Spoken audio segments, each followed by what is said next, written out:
Hi everyone, welcome to J R tutorials. I am your friend Rahul Jaiswal. तो दोस्तों कैसे हो आप सभी लोग? उम्मीद करता हूँ आप सभी लोग अच्छे होंगे और आपकी स्टडीज और भी बेहतरीन तरीके से चल रही होगी।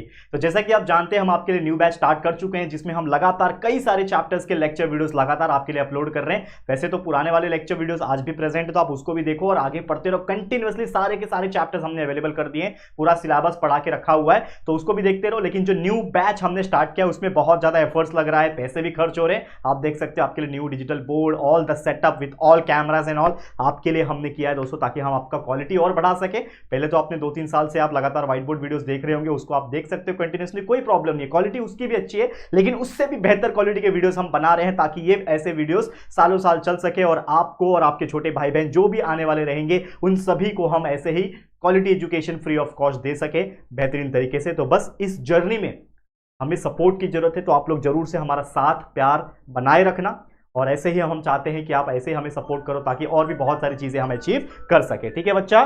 ठीक है, तो हम आगे बढ़ेंगे। इसी के साथ आज का जो लेक्चर है वो है हमारा 8th स्टैंडर्ड के लिए साइंस सब्जेक्ट का चैप्टर नंबर 4 हमारा हमने स्टार्ट किया था, जिसका नाम था करंट, इलेक्ट्रिसिटी एंड मैग्नेटिज्म। आज इसका सेकंड लेक्चर लेकर आया हूं और आज ही के दिन इस चैप्टर को हम कंप्लीट कर देंगे। बहुत ही बचे कुछ टॉपिक्स जो है वो रह गए थे, वो हम देखते हैं। तो स्टार्ट किया था हमने चैप्टर को, हमने समझा था what do you mean by electric current, current electricity होता क्या है, कैसे कोई इलेक्ट्रिक सर्किट बनता है, उसके अंदर इलेक्ट्रिसिटी सप्लाई कैसे होता है, ये सभी चीज टॉपिक्स हमने फर्स्ट लेक्चर में डिस्कस किया था। अगर आपने वो लेक्चर नहीं देखा तो प्लीज जाके देख लो, बहुत अच्छी तरीके से समझाया हुआ है। आज का जो लेक्चर है इसमें भी और भी बहुत ढेर सारी बात करने वाले हम लोग। तो सबसे पहले हमने जो इलेक्ट्रिकल सेल के बारे में डिस्कस किया था, ड्राई सेल के बारे में डिस्कस किया था, तो ड्राई सेल से ही एक टॉपिक रिलेट होता है जो कि है कनेक्टिंग सेल्स। तो हमने देखा था किस प्रकार जो ड्राई सेल होता है, यानी जो सेल होता है जो हमारे घड़ी में लगता है, वो क्या होता है, उसके अंदर क्या क्या स्ट्रक्चर होता है, वो सब हमने एक्सप्लेन किया था। तो उसी का टॉपिक है कनेक्टिंग सेल्स। कनेक्टिंग सेल्स क्या होता है कि जब कोई भी एक या फिर एक से ज्यादा सेल, बच्चा ध्यान से देखना इस चीज को,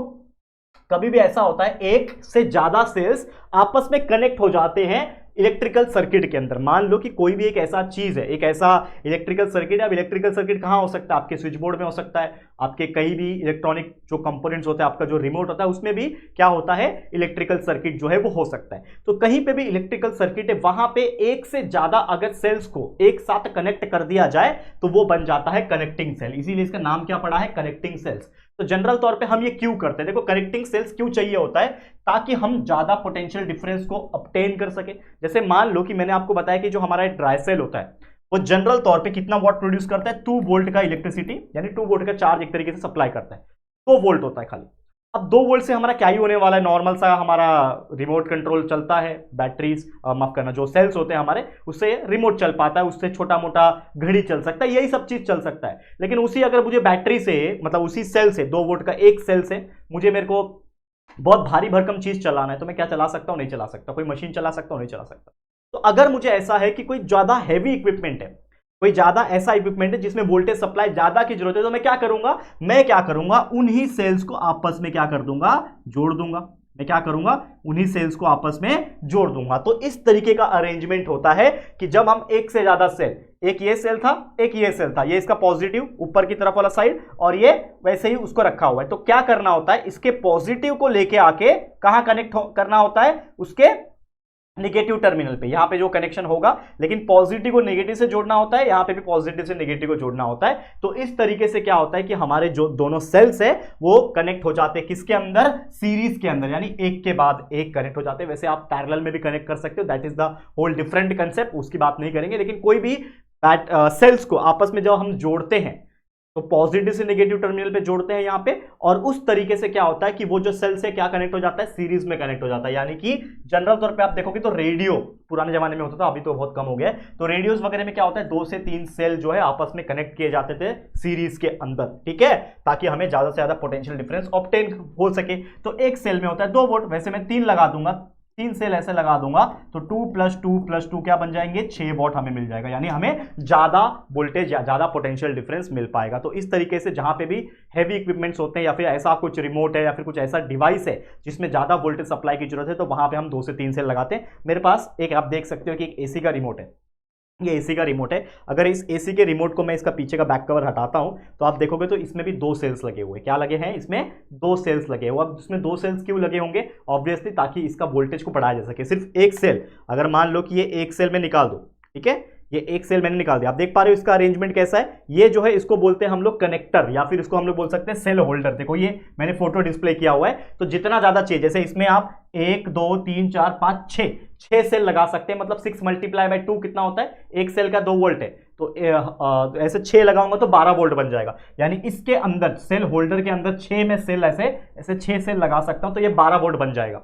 यानी एक तरीके से क्या बन जाएगा, 12 वोल्ट का इलेक्ट्रिक सप्लाई वो देगा। लेकिन इस की बात अगर मैं करूं, इस रिमोट में 2 सेल का जगह दिया है, मतलब इसको चाहिए लगभग 4 वोल्ट का, एक में होते हैं 2 वोल्ट, तो मैंने यहाँ पे 2, अगर एक ही है और एक से ही मैं काम करूंगा तो नहीं होगा, देखो ऑपरेट नहीं हो रहा है। लेकिन अगर मैं इस दोनों सेल को यहाँ पे लगा दूं और उसको बटन दबाऊंगा तो वो काम करेगा। क्यों? क्योंकि जितना उसको वोल्टेज चाहिए उतना उसको हम दे पा रहे हैं। और यही अरेंजमेंट को हम लोग क्या बोलते हैं, that is nothing but the connecting cells. और यही कनेक्टिंग सेल्स को बहुत कॉमन लैंग्वेज में बोला जाता है बैटरी।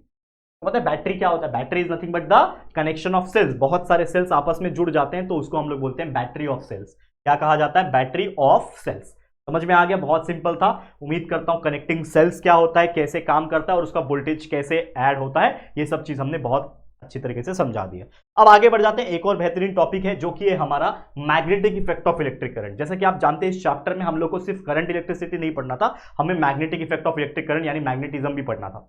तो हमने अब तक जितने भी पढ़े वो हमने क्या पढ़े, करंट इलेक्ट्रिसिटी पढ़े, यानी इलेक्ट्रिक करंट क्या होता है, कैसे काम करता है, कनेक्टिंग सर्किट क्या होता है, ठीक है, ये सभी चीज हमने डिस्कस कर दिया। अब आ जाते हैं मैग्नेट वाले पार्ट पे। ये चैप्टर का आधा पार्ट कंप्लीट हो गया, मतलब आधा से ज्यादा कंप्लीट हो गया। अब बचे कुछ जो मैग्नेट्स के ऊपर, मैग्नेटिज्म के ऊपर जो टॉपिक्स है उसको डिस्कस करें। तो ये जो टॉपिक है जिसका नाम है magnetic effect of electric current, तो होता क्या है जनरल तौर पे, जैसे मान लो कि एक सर्किट है, ये हमने ऑलरेडी बहुत बार बताया हुआ है सर्किट कैसे ड्रॉ किया जाता है। यहाँ पे ये आप देख पा रहे होंगे, ठीक है। मान लो कि ये मेरे पास क्या है, सर्किट है, क्या आप देख पा रहे हो क्या है यहाँ पे, यहाँ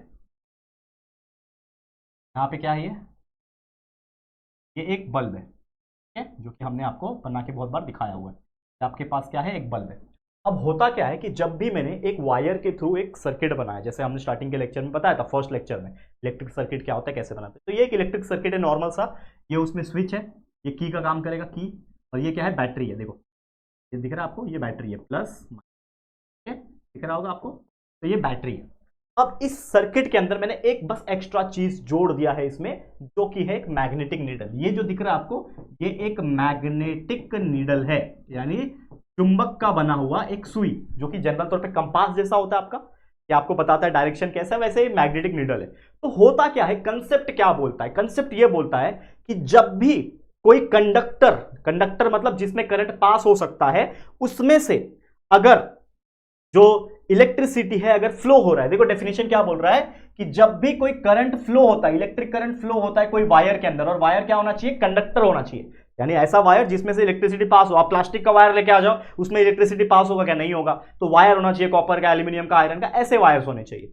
तो अगर कभी भी इलेक्ट्रिक करंट, जैसे आपने बैटरी लगा दिया तो बैटरी से करंट पास होगा भाई, तो बैटरी से जब करंट पास होगा तो ऑब्वियसली इस पूरे वायर के अंदर करंट फ्लो होगा, और जब भी कोई वायर के अंदर करंट फ्लो होता है तो एक मैग्नेटिक फील्ड क्रिएट होता है उस वायर के अक्रॉस में। तो आपको हमेशा याद रखना है कि कभी भी कोई वायर है, कभी भी कोई वायर है, वायर में करंट जब फ्लो हो रहा होगा तो उसके अराउंड में एक मैग्नेटिक फील्ड भी क्रिएट हो रहा होगा, और इसी चीज को हम लोग बोलते हैं magnetic effect of electric current. यानी इलेक्ट्रिक करंट के वजह से मैग्नेटिक इफेक्ट आ रहा है, मैग्नेट बन रहा है वो चीज।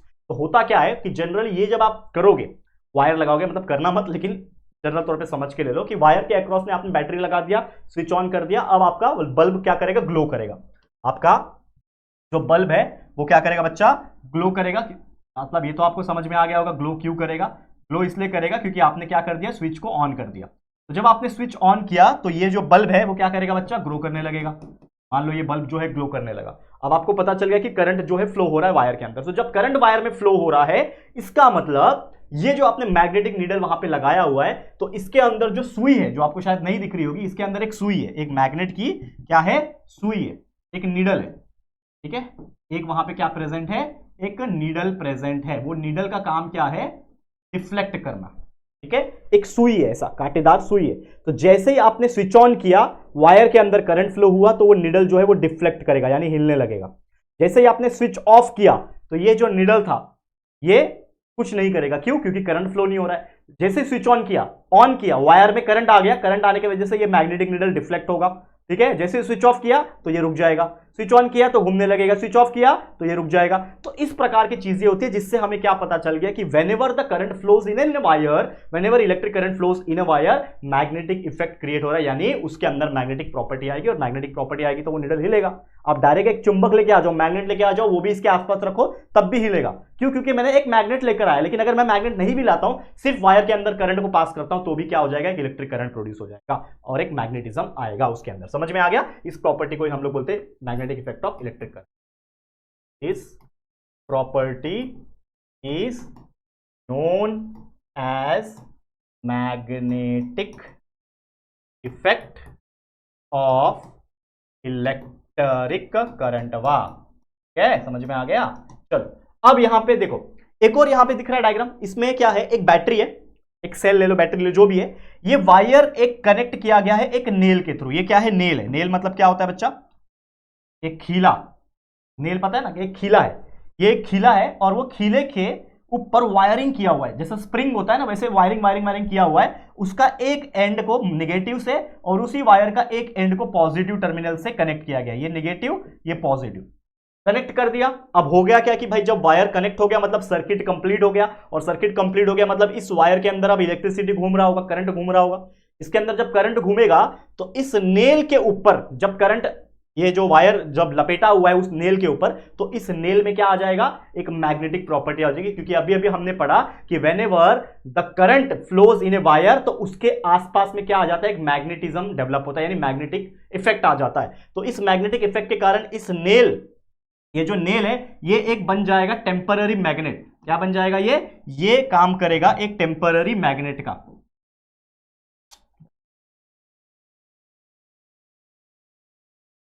इसका काम करेगा, टेम्पोररी मैग्नेट बन जाएगा। यानी ये नेल क्या बन जाएगा बच्चा, एक मैग्नेट जैसा बन जाएगा। ये नेल एक मैग्नेट बन जाएगा जिसके ऊपर आप, ये पिन दिख रहा है, ये जो पार्ट है इसको बोलते हैं पिन। ये एक छोटा सा पिन है, लोखंड का होगा, एल्यूमिनियम का होगा, कोई भी, बस कंडक्टर होना चाहिए, मतलब इलेक्ट्रिसिटी पास हो सके वैसा। तो इसको जैसे आप इस नेल के ऊपर टच करो तो ये चिपक गया। देखो चिपक गया है। तो ये क्यों चिपका? क्योंकि जैसे मैंने स्विच ऑन किया, ये बैटरी में से करंट सप्लाई हुआ, इस वायरिंग में से गया, सर्किट कंप्लीट हुआ, यानी इस नेल के अंदर एक electric current, effect of electric current की वजह से मैग्नेटिज्म का प्रॉपर्टी आ गया। यानी ये बन गया मैग्नेट, और मैग्नेट बन गया, इसके ऊपर कोई भी लोखंड चिपक सकता है। तो मैंने ये आयरन का पिन अगर चिपकाया तो चिपक जाएगा। लेकिन जैसे मैं स्विच ऑफ कर दूंगा बच्चा, जैसे मैंने स्विच को ऑफ कर दिया तो जो करंट सप्लाई हो रहा था वो रुक जाएगा। और जैसे करंट सप्लाई होना रुक जाता है तो मैग्नेटिक इफेक्ट जो हो रहा था करंट के वजह से ही हो रहा था। लेकिन जब करंट ही नहीं रहेगा तो क्या ये जो नेल था जिसके पास एक मैग्नेटिक इफेक्ट आया था वो मैग्नेट रह पाएगा? नहीं रह पाएगा। तो उसके अंदर की जो मैग्नेटिक प्रॉपर्टी आई थी टेम्पररी, थोड़ी देर के लिए आई थी, वो चली जाएगी और ये जो पिन चिपका हुआ था अब वो गिर जाएगा। क्यों? क्योंकि अब स्विच ऑफ हो चुका है, करंट सप्लाई होना बंद हो गया। Because of that magnetism property is lost and because of that ये पिन नीचे गिर जाएगा। तो इस फंडा को हम लोग बोलते हैं मैग्नेटिज्म प्रॉपर्टी। तो जब भी कोई इलेक्ट्रिक करंट फ्लो होता है मैग्नेटिज्म प्रोड्यूस होता है। याद रखना, करंट फ्लो हो रहा है तो उस स्क्रू के अकॉर्डिंग, ये जो स्क्रू है, नेल जो है, ये स्क्रू बोल लो, नेल बोलो, जो भी बोलो, ये स्क्रू जो है इसमें क्या आ गया, एक मैग्नेटिज्म आ गया। क्या आ गया? मैग्नेटिज्म आ गया। और यही पूरे अरेंजमेंट को हम लोग क्या बोलते हैं? इलेक्ट्रोमैग्नेट। क्यों इलेक्ट्रोमैग्नेट नाम है? इलेक्ट्रोमैग्नेट मतलब मैग्नेट बनाया गया because of supplying the electricity is known as the electromagnet. एक होता है नेचुरल मैग्नेट जो ब्लैक कलर का होता है, आपने देखा होगा, नेचुरल मैग्नेट है। एक होता है इलेक्ट्रोमैग्नेट, यानी इलेक्ट्रिसिटी सप्लाई करके उसको मैग्नेट बनाया जाता है, that is nothing but the electromagnet. समझ में आ गया बच्चा? क्लियर है? तो ये सभी बहुत चीज इंपॉर्टेंट है। ये इलेक्ट्रोमैग्नेट का इस्तेमाल बहुत सारे गैराज एंड बहुत सारे ऑटोमोबाइल इंडस्ट्रीज में किया जाता है ताकि बड़े बड़े कार को ऐसे चिपकाया जा सके। ठीक है, समझ में आ रहा है? तो ये था आपका लेक्चर वीडियो, ऑलमोस्ट समझ में आ गया होगा। एक आखिरी टॉपिक है जो इसी टॉपिक के ऊपर यानी इफेक्ट ऑफ मैग्नेटिक करंट के ऊपर डिपेंडेंट है, जो कि है घंटी, इलेक्ट्रिक बेल। ये सभी ने देखा होगा, स्कूल्स में देखा होगा, ऑफिसेस में देखा होगा, हमारे घर में भी होता है इलेक्ट्रिक बेल। तो इसका कंसेप्ट समझेंगे। ये होता है इलेक्ट्रिक बेल। इसका अरेंजमेंट क्या होता है? पहली बात तो एक घंटा होता है बड़ा सा, और एक होता है बॉब। ये होता है बॉब या फिर इसको बोलते हैं स्ट्राइकर। इसको बॉब के नाम से भी जाना जाता है, बॉब द बिल्डर वाला बॉब। ठीक है, क्या हो रहा है यार, कलर ना कभी कभी चेंज नहीं होता। ठीक है, ये बॉब है, ये हमारा गोल सा क्या है, घंटा। अब ये घंटा कनेक्टेड होता है एक आयरन के स्ट्रिप से। दिख रहा है ये आयरन स्ट्रिप, IRON होता है आयरन। स्पेलिंग ही गलत लिख के रखा है। आयरन स्ट्रिप यानी एक पतला सा वायर है जो इस घंटे से, मतलब ये घंटा है बड़ा वाला, बेल, ये इसका नाम क्या है, बेल। ये बेल है, ये है बॉब या फिर स्ट्राइकर, मतलब एक बॉल जैसा शेप है लोखंड का। ठीक है, ये आयरन के स्ट्रिप से कनेक्टेड है और यहां से वो एक ऐसे चीज से कनेक्टेड है जो कि यहां पे आप देख पा रहे हो एक इलेक्ट्रोमैग्नेट से कनेक्टेड है। और इलेक्ट्रोमैग्नेट मतलब क्या होता है, ये जो चीज आपको दिख रहा है, ये जो चीज दिख रहा है ये क्या है, इट इज नथिंग बट एक ऐसा उल्टा सी शेप का एक लोखंड का बार है, यानी एक लोखंड का कुछ सी शेप का बनाया हुआ है, उसके ऊपर वायर्स लपेटे हुए, ये आप दिख रहे हैं, ये क्या है, ये वायर्स है, ये लपेटे हुए वायर्स है। जिस प्रकार हमने पिछले एक्सपेरिमेंट में आपको दिखाया कि इसके ऊपर कैसे वायर लपेटा था, उसी प्रकार ये बहुत सारा वायर इसके ऊपर लपेटा हुआ है और कुछ नहीं। और इसका जो कनेक्शन है आप देखोगे ध्यान से, इसका जो कनेक्शन है यानी ये जो वायर का कनेक्शन है यहां से लेके जाके एक स्विच को दे दिया, एक की को दे दिया है, ठीक है, जो कि ऑन या फिर ऑफ हो सकता है, ये स्विच है, ठीक है। तो ये वायर इधर तक आ गया, इसको मैंने जोड़ दिया एक बैटरी से, प्लस माइनस चार्ज है आप देख पा रहे हो बैटरी से, और इसका जो दूसरा एंड है इसको मैंने इस कॉन्टैक्ट स्क्रू के साथ, मतलब एक स्क्रू है जिसको कॉन्टैक्ट स्क्रू नाम दिया हुआ है, उससे जोड़ दिया ताकि ये इससे कनेक्ट हो सके, ठीक है। तो होता क्या है देखो मैं बताता हूं, ये कंसेप्ट समझ में आ गया, डायग्राम क्या है समझ में आ गया, ठीक है। तो होता क्या है कि जैसे ही मैं इस स्विच को ऑन करूंगा, तो स्विच को ऑन करूंगा यानी ये इस पे चिपक जाएगा आके, ये पूरा सर्किट कंप्लीट हो गया। तो स्विच ऑन जब हुआ तो ये सर्किट कंप्लीट हो गया, तो ये अब बैटरी सर्किट जब कंप्लीट हो जाता है यानी हमारा जो इलेक्ट्रॉनिक सर्किट है, इलेक्ट्रिकल सर्किट है कंप्लीट हो गया, तो ये प्लस माइनस जो चार्ज है वो अपना इलेक्ट्रॉन्स फ्लो करवाएंगे, तो नेगेटिव से पॉजिटिव जो इलेक्ट्रॉन्स है वो फ्लो करने लगेंगे। तो इलेक्ट्रॉन्स फ्लो करने लगा यानी करंट इसके अंदर आने लगा। तो जब करंट आएगा, जब इस पूरे सर्किट के अंदर करंट आएगा तो सबसे पहले कहां आएगा, इस वायर के अंदर, बहुत सारा वायर जो है इसके अंदर करंट घूमेगा घूमेगा घूमेगा घूमेगा घूमेगा घूमेगा। तो यहां पे क्या हो जाएगा, यहां पे क्या बन जाएगा, ये because of the flowing of the current, जैसे मैंने अभी थोड़ी देर में पहले कंसेप्ट बताया कि जब भी कोई वायर या फिर जो भी कंडक्टिंग चीज है उसमें जब करंट फ्लो हो रहा है तो उसके अक्रॉस में मैग्नेटिज्म प्रोड्यूस होता है, यानी ये क्या बन जाएगा, ये आपका बन जाएगा एक इलेक्ट्रोमैग्नेट। ये क्या बन जाएगा, ये पहले नहीं था, ये पहले एक नॉर्मल लोखंड के ऊपर वायर लपेटा हुआ है और कुछ नहीं, पहले नॉर्मल था। अब करंट सप्लाई होने के कारण ये बन गया एक मैग्नेट जिसका नाम है इलेक्ट्रोमैग्नेट। तो ये जब इलेक्ट्रोमैग्नेट बन जाएगा तो इसके पास एक ताकत आ जाएगी कि वो लोखंड वाली चीज को अपनी तरफ खींच सके। मैग्नेट अट्रैक्ट करता है ना लोखंड वाली चीज को, तो यहां पे ये जो चीज बनाया हुआ है, ठीक है, ये जो चीज बनाया हुआ है जिससे एक वायर के थ्रू ये बॉब अटैच है, तो ये क्या करेगा, इसको अपनी तरफ खींचेगा। मतलब मान लो ये वाला चीज है, ये वाला चीज है, लेकिन जैसे मैंने स्विच ऑन किया, करंट चालू किया, करंट सप्लाई होने से ये मैग्नेट बन गया, तो ये अपनी तरफ चिपका लेगा, तो ये क्या हो जाएगा, चिपक जाएगा। तो जैसे ये उसके ऊपर चिपकेगा, जैसे ये चिपकेगा तो ये भी तो उसके साथ अटैच है ना, तो जैसे ये चिपकेगा तो ये उसको मारेगा, ये बॉब जो है ये क्या करेगा, इसको स्ट्राइक करेगा, टन करके आवाज आएगा। तो जैसे ही वो बटन मैंने चालू किया, इलेक्ट्रिसिटी सप्लाई हुआ, ये इसके पास चिपका, जिससे ये बॉब भी टकराएगा, टन आवाज आएगा। मैंने जैसे ही बटन को छोड़ दिया, तो सोचो अब मैंने उसको मार दिया, लेकिन जैसे मैंने बटन को छोड़ दिया तो ये जो सर्किट था जो पहले कंप्लीट था वापस से टूट गया। अब ये सर्किट वापस से जब टूट गया तो जो करंट फ्लो हो रहा था इसके अंदर वो भी रुक गया। करंट फ्लो हो रहा था वो जब रुक जाएगा तो इसके अंदर जो मैग्नेट बना हुआ था because of the current flowing in that particular iron, तो उसके अंदर जो करंट था वो रुक गया, तो मैग्नेटिज्म का जो प्रॉपर्टी उसके अंदर आया था वो भी खत्म हो गया, यानी जो इलेक्ट्रोमैग्नेट था वो मैग्नेटिज्म खो देगा, मैग्नेटिक का जो प्रॉपर्टी है यानी मैग्नेट जो है वो खत्म हो जाएगा। तो ये जो चिपका हुआ था वो वापस से दूर चले जाएगा और कॉन्टैक्ट स्क्रू के पास वापस आ जाएगा, क्योंकि ऐसा अरेंजमेंट है कि अगर कोई इसको खींच नहीं रहा है तो ये वापस अपनी जगह पे आ जाए। बिकॉज ऑफ दैट एक अरेंजमेंट ऐसा किया हुआ है एक वायर के थ्रू कि ये वापस अपनी जगह पे आ जाएगा। तो जब करंट सप्लाई नहीं है तो मैग्नेट नहीं रहा, ये मैग्नेट नहीं रहा तो ये अपने जगह पे वापस आ जाएगा, यानी ये बॉब जो है वापस से पीछे चले जाएगा। लेकिन जैसे ही मैं बटन चालू करूंगा ये वापस टकराएगा, तो ये टिंग टोंग टन टन टन जो भी आवाज करता होगा वो उस प्रकार से आवाज करेगा। तो इस प्रकार से कंटिन्यूअसली चलता रहता है जब तक आप उसको करंट सप्लाई दोगे। जब करंट आपने रोक दिया, स्विच ऑफ कर दिया, तो ये वापस अपनी जगह पे आएगा और आवाज नहीं आएगा। तो इस प्रकार से ये इलेक्ट्रिक बेल जो है वो काम करता है। क्लियर, समझ में आ गया बच्चा? तो उम्मीद करता हूं बहुत ही अच्छी तरीके से हमने ये पूरे टॉपिक्स को एक्सप्लेन कर दिया है। तो starting from the lecture number 1 जिसमें हमने पूरा करंट, इलेक्ट्रिसिटी, इलेक्ट्रिक करंट और उसके बहुत सारे फंडामेंटल चीजें, सेल्स के बारे में सब डिस्कस कर लिया, और आज के इस लेक्चर में कनेक्टिंग सेल्स, साथ साथ में जो भी उसके मैग्नेटिक इफेक्ट्स होते हैं वो डिस्कस कर लिया, मैग्नेटिक प्रॉपर्टी डिस्कस कर लिया, और साथ ही में इलेक्ट्रिक बेल भी डिस्कस कर लिया। तो इसी के साथ ये पूरा का पूरा जो चैप्टर है दोस्तों वो कंप्लीट होता है। तो आज का लेक्चर भी एंड होता है और इसी के साथ पूरा एंटायर चैप्टर नंबर जो है हमारा जो effect of electric current plus current electricity ये होता है कंप्लीट। ठीक है, तो बस आज के लिए इतना ही। ऐसे ही और भी चैप्टर्स के लगातार वीडियोस हम लेकर आएंगे नए वाले बैच के अंदर, तो आप पढ़ते रहना और हमें सपोर्ट करते रहना। बाकी अपने दोस्तों को भी शेयर करके बताते रहना कि Rahul sir is doing so much of hard work, तो प्लीज शेयर टू एवरीवन। ठीक है, तो वीडियो पसंद आया, चैप्टर पसंद आया तो प्लीज वीडियो को लाइक कर देना, शेयर कर देना अपने सभी दोस्तों के साथ। और अगर पहली बार आया हो चैनल पर, अभी तक चैनल को सब्सक्राइब नहीं किया है तो फटाफट से हमारे चैनल को सब्सक्राइब करके बेल आइकन को प्रेस कर देना। ठीक है दोस्तों, तो चलो फिर जल्दी मिलेंगे एक और नई वीडियो में। तब तक के लिए thank you and good bye.